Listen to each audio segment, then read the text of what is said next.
Hey everyone, I am here at home in Raleigh, North Carolina for like about a month before I head back out on the road for a bit. And I've decided today that I'm going to go over the camera equipment that I use because a lot of people send me messages on Instagram, on Facebook, on Twitter, and I've even had people comment on the blog to ask me what equipment I'm using to take all these photos that everybody seems to love. So, with that being said, I'm going to go over the equipment that I use. The first thing that I'm going to go over is the camera that I use to make videos. Now, aside from my phone, which I'm actually using to record this video, I also like to use my GoPro Hero 5 Black. So this little camera right here is pretty awesome because it's very compact. It's water resistant up to 30 meters, I believe, although I've never really tested it. And this little guy's been through quite a bit. I probably should get a new one soon because you can see there's like a little crack on the screen. But it still works. A lot of people don't like to shoot video with GoPro because they say that it warps the video. The cool thing about the Hero 5 Black is that there's different settings you can choose from, and you can kind of correct for this. I still like to use it despite that, and I like to think that the videos that I produce are fairly decent. I have no desire to carry around a lot of videography equipment. It's heavy, takes up a lot of space, and I just don't have time for that. So the Hero 5 Black is great. It has a screen on the back so you can see what you're shooting, and it's all just so compact and perfect. Now, with this, though, I have very shaky hands. I'm not sure how many of you are extremely steady when you shoot video, but my husband bought me this little device here. This is a gimbal. You can buy them for pretty much any type of camera. There's some that come with different pieces that can fit any camera. This one only works for a GoPro. So this one here, I just kind of insert the GoPro into the side here like this, screw it closed, and then when I turn it on, basically it'll keep, even if I do this, the camera stays steady at all times. So if you notice some of my older videos, the camera's a little bit wobbly.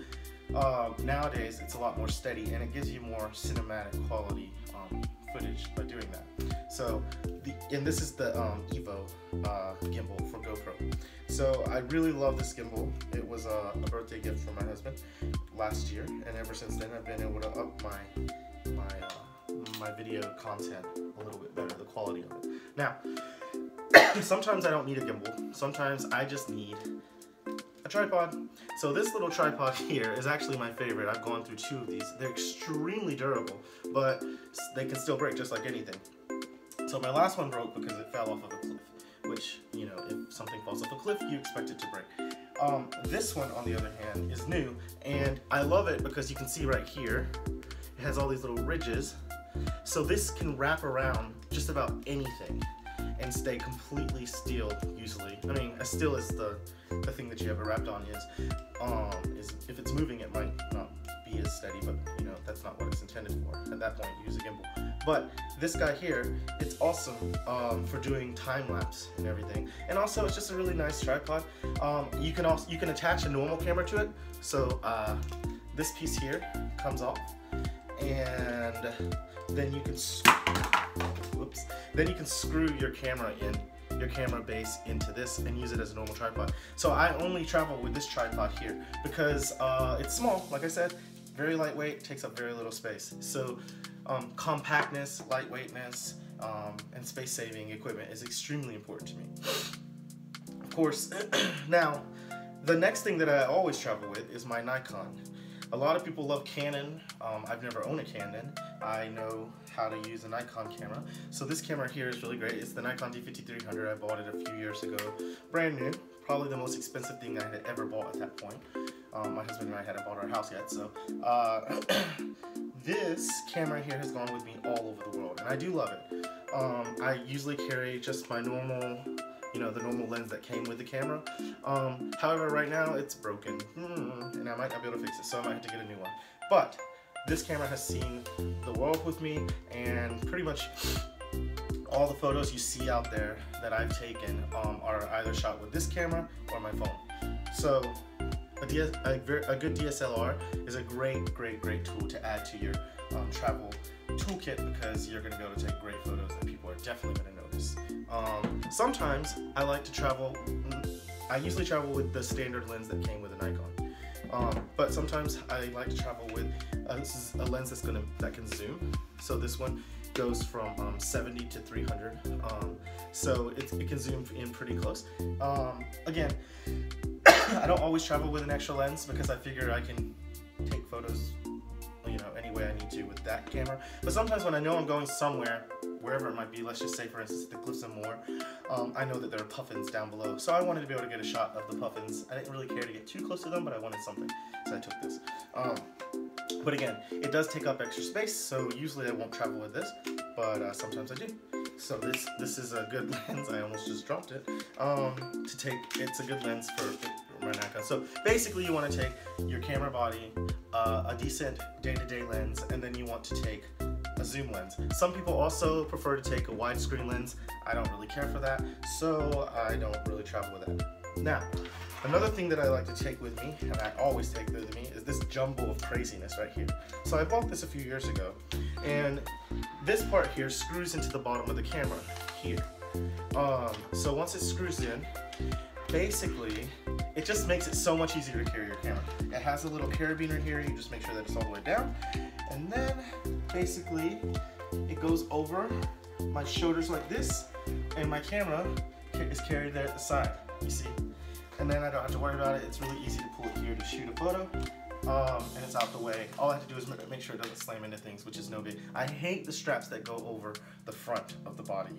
It's just a camera here the whole time really annoys me. I prefer this, so it's out of the way. I can enjoy my travel, and when I see something I want to take a photo with, it's really easy just to do this, and bam.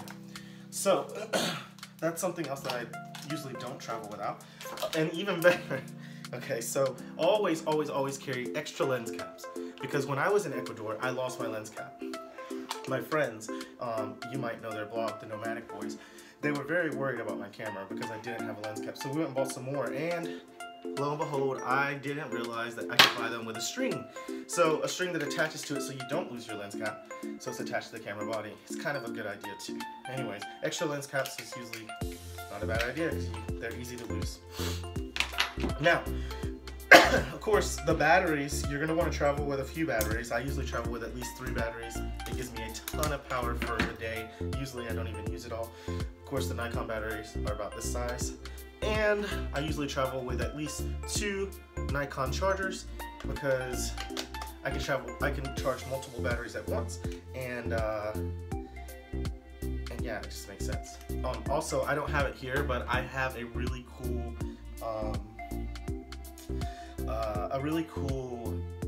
GoPro battery charger. So GoPros usually charge, with the cord to the wall, but there's a battery charger sold by Wasabi, which is an off-brand of products, and they sell a little device where you can charge 2 GoPro batteries at once. So that's pretty cool, and that was recommended to me by Nina from Where in the World is Nina. So yeah, I really appreciate that. It's really upped my game a lot and given me a lot more power.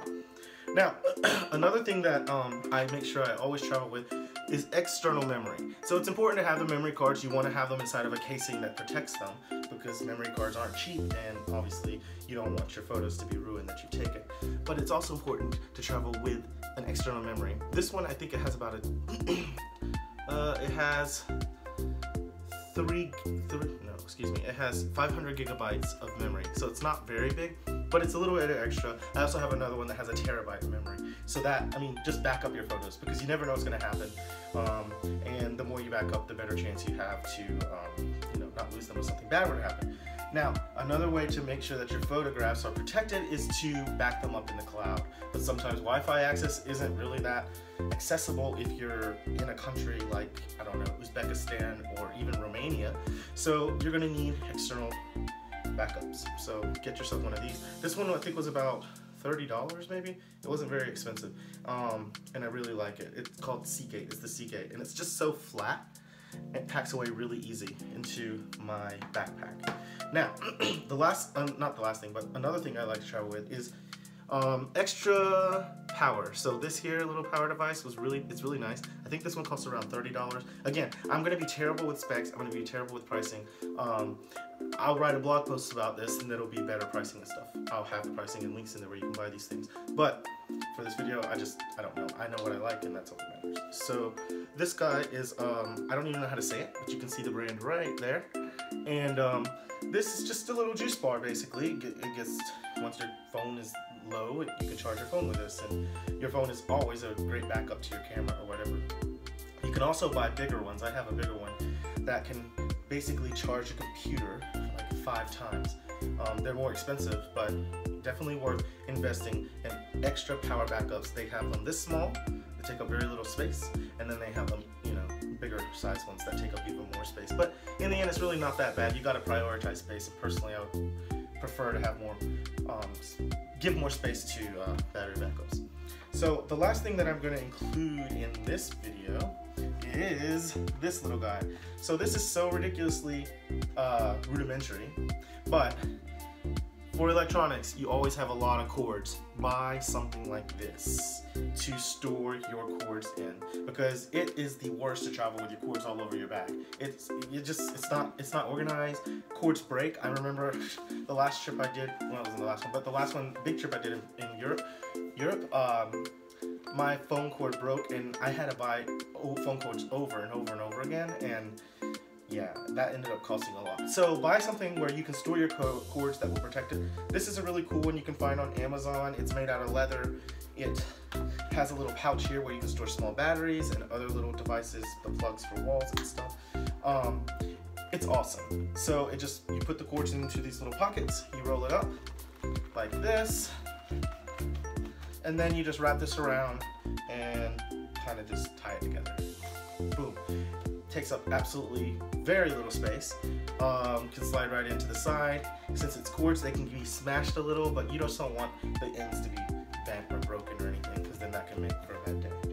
So this is all the camera equipment that I use on a daily basis. The last thing that that I haven't mentioned, is my phone. But I'm using my phone to record this video. So my phone is an iPhone 7 Plus. I love my phone. It's big, it has a great screen, and it has a great camera. Make sure you protect it, put it in a case or something, and put a screen protector over the top. Because in Frankfurt, I broke my phone and then had to go another month without a phone, because they're very expensive to buy in Europe, which was very hard to communicate home and stuff without my phone. So that's the equipment that I use to capture the images and the photos and stuff that people seem to enjoy so much. And I hope that you guys and girls head out and start having your own adventures and capturing the world, because it's awesome and it's a beautiful world. You just need some decent equipment, and this equipment, like, you have to spend some money on it, but it doesn't have to be super expensive. Like this tripod that I use, this thing only costs like 10 bucks. This juice bar here, I call it a juice bar, but it's just the extra power pack for your phone. I think originally it was like 30 bucks, but I only spent like 10 bucks because I got it on sale on Amazon. The GoPro was expensive. I bought this when it was new, so it was around $450. But the GoPro Hero 5 Black, you can get now for, I think, under $300. The gimbal here, this gimbal was about $300. I don't know if that's ever going to go down.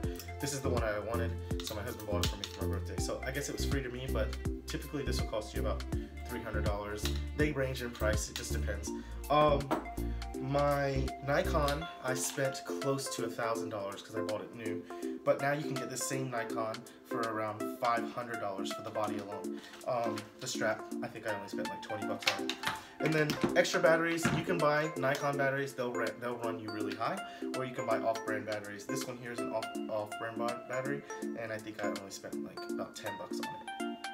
And of course, lenses for your Nikon, you have to buy Nikon lenses. So if you have an Nikon and Canon lenses, if you have a Canon, they're gonna range in price between really low to really high. This one I think I spent close to $900 on. So yeah, it doesn't have to cost a lot of money, even though some things are expensive, just your preference and things. And you don't even, I recommend to have a really nice DSLR to shoot photos with, because it can get, you just get a better quality, and you can shoot in RAW, and then that gives you the ability to process it the way you want to process it. But you could just do it point and shoot. I always tell people, the photo will be as good as the person taking the photo. So you just need to develop your photography skills, and honestly, you can shoot photos with any type of camera, it'll be good. I prefer to shoot with a DSLR, but I've shot a lot of them that you see on Instagram with with my phone. So anyways, that's it for today. I hope you enjoyed this video, and be sure to follow me on Instagram. You can see all my photography there. My Instagram handle is @mynormalgaylife, and I'll include a link somewhere for you to be able to access that. So I appreciate you following me, and hope you get out there and have some more adventures soon. Thanks.